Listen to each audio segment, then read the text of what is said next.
السلام عليكم ورحمة الله وبركاته. ازيكم يا حبايبي؟ عاملين ايه؟ يا رب تكونوا كلكم في احسن صحة وفي احسن حال. اقول لكم النهاردة على عبادة سهلة خالص لازم نعملها، هتخلينا مرتاحين ومبسوطين، ولازم نعملها لان حاجة حلوة اوي سهلة وبسيطة خالص. نعملها قايمين نايمين في اي وقت. هقول لكم على عبادة سهلة لو عملناها ربنا هيرزقنا بالمال الحلال والاولاد ورواقة البال ورزق الحلال. وأقسم بها رب العباد الملك من فعلها نجا من النار ودخل الجنة. فأقسم رب العالمين فاعلم أن القسم عظيم.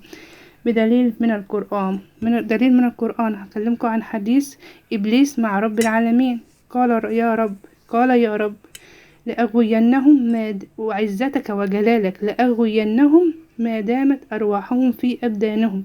قال رب العالمين قال بقى إيه؟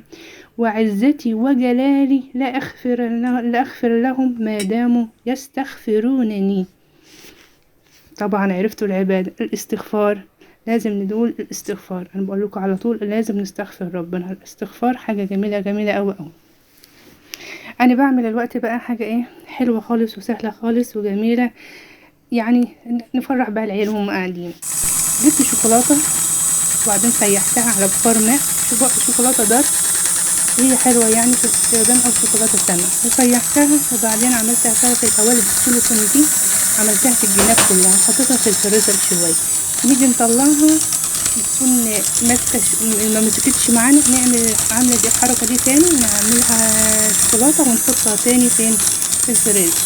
وبعدين لما جمدت بقى في الفريزر طلعتها، هحشيها بايه بقى؟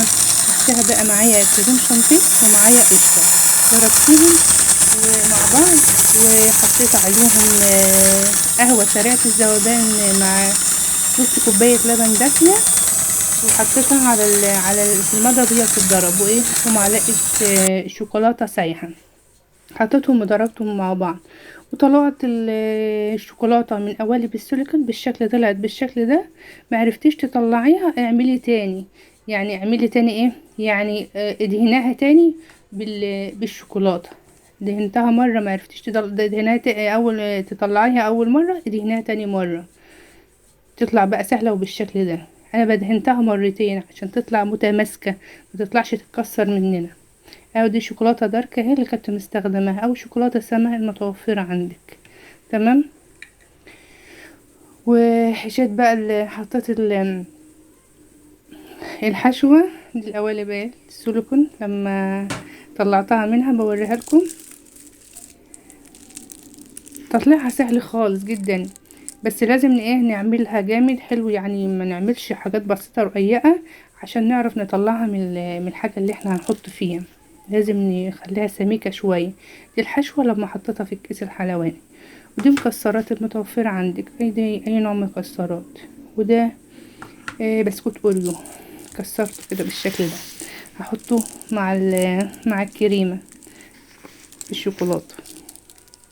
لازم نلتزم بالاستغفار يا جماعة يا حبايبي، والله العظيم انا بقول لكم، لان احنا هنسأل يوم القيامة على كل حاجة. فبعدين لازم نقول الاستغفار قايمين قاعدين واقفين في اي وقت، استغفر الله. ما هي حاجة سهلة خالص، حاجة سهلة خالص، وربنا اقسم بيها. في الحاجة السهلة دي بتدخلنا الجنة، دخلنا الجنة، وربنا بيغفر لنا بيها. فلازم نقول استغفر الله العظيم الذي لا اله الا هو الحي القيوم واتوب اليه على طول. او ممكن نقول استغفر الله العظيم. حطيت اهوتي كريمة، وبعدين احط عليها اوريو. فانا لقيت الكيس ما هوش عامل شكل حلو دلوقتي، فانا اروح دلوقتي هحطه فيه ايه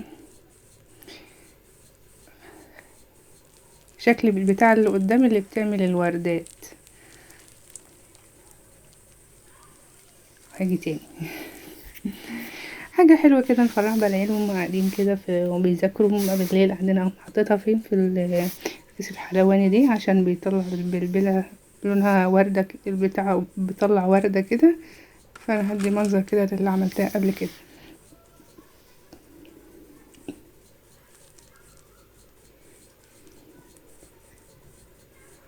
حاجة سهلة اهيتي وبسيطة وهتعجبهم ان شاء الله وتفرحهم، متاخدش مننا وقت في المطبخ.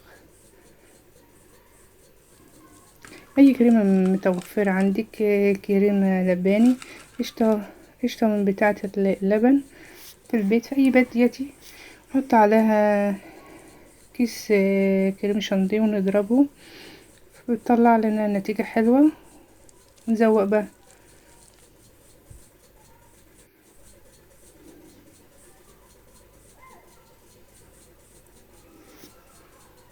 عملتها كلها بالشكل ده، وده شكلها جميل خالص ما شاء الله. اللي يشوفها يقول دي طبق وانا حاطه فيه. بس بقى كله بيتاكل في بعضه كده، الشوكولاته مع الكريمه بطعم رهيب جدا جدا.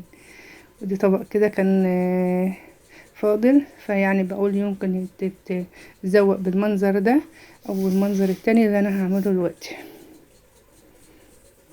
في الاخر. ممكن تزين كده او كده. فلازم نعمل ايه الشوكولاتة، انا قلت ايه لازم نعملها مرتين. ندهن السيليكون الاول بالسيليكون، ندهنها مرتين، او او نطلعها بالراحة كده من الجنب، بتطلع في ساعتها بدنا منظر جميل في الاخر. حط المكسرات كده فوق في الوش،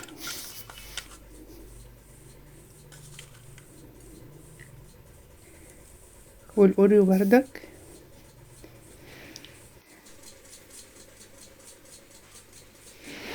سخنت شوية مية الشوكولاتة، يعني سيحتها، سخنت شوية مية وحطيتها عليها طبق كده، وحطيت الشوكولاتة بتسيح في ساعتها. واجيب المعلقة من ظهرها كده واعمل في قوالب السيليكون، بتدهنها حلو كده وتدخلها الفريزر، بتمسك وتقوم طالعة بقى وحاطة فيها بقى اي حاجة انت حباها. وده شكلها لما خلصتها كلها. العيال فرحوا بها قوي، جميلة جدا. بحب افاجئهم وبحب افرحهم. انا ليا اللي هم ربنا يخليهم لي يا رب، ما يحرمني منهم ابدا.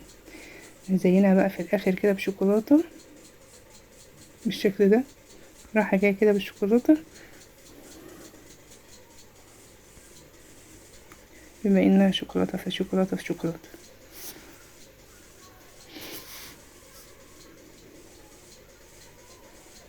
يا رب الفيديو النهارده يكون عاجبكم، اتمنى تجربوها، تكون فكره سهله كده عليكم، وان شاء الله هتعملوها وتنفذوها وتبقى حلوه عندكم. تعملوها على طول وتدعولي، تعملوها على طول وتعجبكم وتدعولي بقى. ماشي، متنسوش. مع السلامه، اشوفكم في فيديو جديد.